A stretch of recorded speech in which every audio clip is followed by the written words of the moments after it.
Assalamualaikum warahmatullahi wabarakatuh. Nama saya Lina, saya mahasiswa Universitas Pancasakti Bekasi dengan NIM 28920500058. Saya dari Fakultas Ekonomi dan Bisnis dengan program studi manajemen. Di video kali ini, saya akan menjelaskan tentang mata kuliah manajemen logistik di pertemuan keempat dari dosen pengampu Ibu Wina Sarikusuma Ningtyas SIP SEMM untuk memenuhi tugas UTS semester 4. Baik, kita mulai dengan penerapan manajemen logistik dengan tujuan instruksional khusus. Yang pertama, pihak ketiga dalam moda transportasi. Yang kedua, perencanaan transportasi intermoda. Yang ketiga, keuangan pendukung kegiatan logistik. Yang keempat, mampu menjawab soal-soal yang diberikan dengan baik. Transportasi merupakan sebuah sistem yang mendukung keterkaitan yang kompleks antara lokasi, jaringan, dan kebutuhan transportasi. Transportasi berperan dalam proses pemindahan barang di antara pihak-pihak dalam rantai pasok yang akan mempengaruhi kesediaan fasilitas, tingkat efisiensi, dan respon organisasi terhadap pemenuhan kebutuhan konsumen.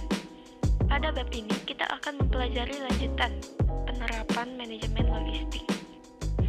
Baik, yang pertama, pihak ketiga dalam moda transportasi.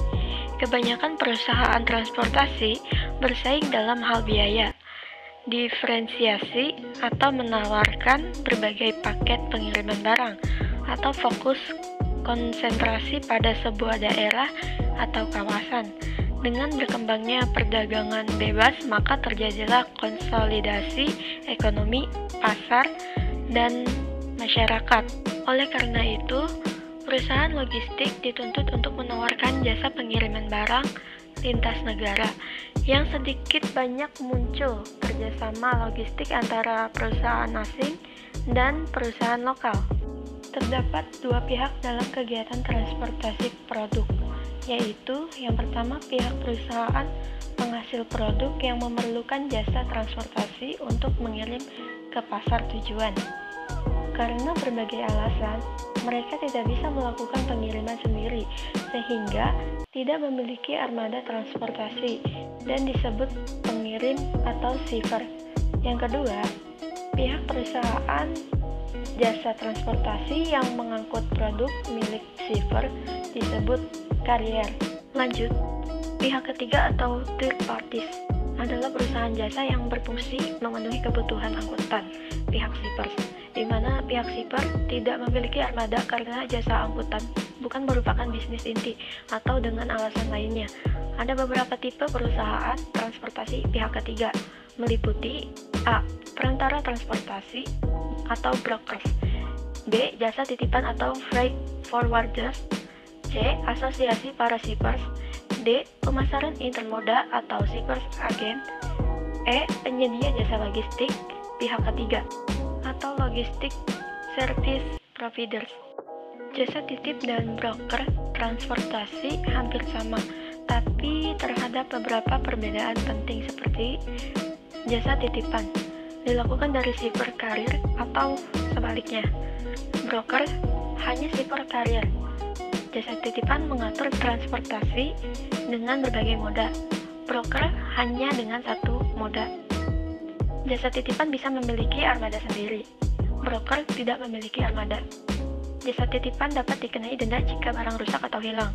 Broker tidak dapat dikenai denda. Baik, yang kedua, perencanaan transportasi intermoda. Perencanaan sistem transportasi intermoda merupakan sebuah proses yang melibatkan jaringan, interaksi, dan pergerakan antara beberapa moda transportasi untuk memberikan nilai tambah berupa perpindahan manusia dan barang secara efektif dan efisien. Tahapan perencanaan sistem transportasi intermoda: membuat rencana jangka pendek dan perkiraan kebutuhan jangka panjang disesuaikan dengan perkembangan kebijakan dan pembangunan struktur suatu negara. Membuat rencana intermodal, jaringan, rute, fasilitas. Penyediaan fasilitas memiliki sendiri atau kontrak kerjasama dengan mempertimbangkan keuntungan dan kerugian menggunakan moda sendiri atau menyewa dari pihak lain, peraturan yang berlaku dan risiko perawatan dan biaya fasilitas. Menyediakan moda transportasi ramah lingkungan, fasilitas pergerakan manusia, dan perpindahan barang yang aman dan hemat energi. Membuat ukuran kinerja keberhasilan sistem intermodal, melakukan benchmarking terhadap perusahaan lain di industri sejenis supaya patokan keberhasilan merupakan capaian yang terbaik.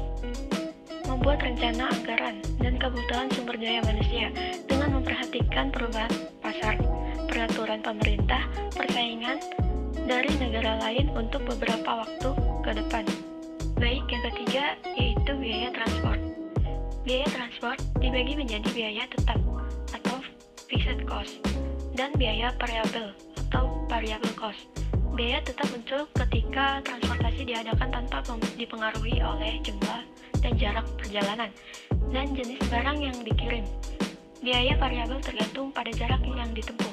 Fixed cost yaitu biaya bunga investasi, depresiasi, moda transportasi, biaya legal, dan biaya overhead.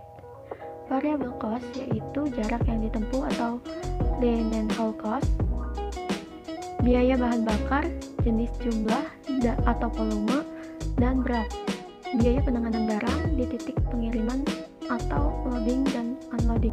Yang keempat, keuangan pendukung kegiatan logistik.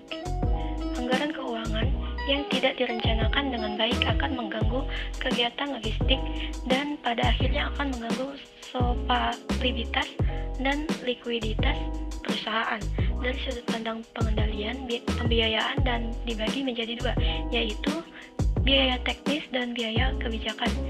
Biaya teknis adalah pengeluaran biaya atau sejumlah uang tertentu yang besarnya berhubungan erat dengan volume produksi. Contoh, biaya bahan baku, biaya tenaga kerja langsung, dan sebagainya. Besarnya biaya teknis dapat ditentukan karena biaya tersebut dapat dimonitori melalui volume kegiatan kebijaksanaan manajemen dan tidak berhubungan dengan volume kegiatan produksi perusahaan. Contoh, biaya kegiatan pembukaan, biaya akuntansi, biaya administrasi, biaya personalia, dan biaya sebagainya. Besarnya biaya Kebijakan ini kurang bisa dipastikan mengingat disesuaikan dengan kebijakan manajemen. Yang kelima, kasus dan solusi. Kasus. Kawasan Asia Tenggara merupakan kawasan perekonomian yang sangat strategis.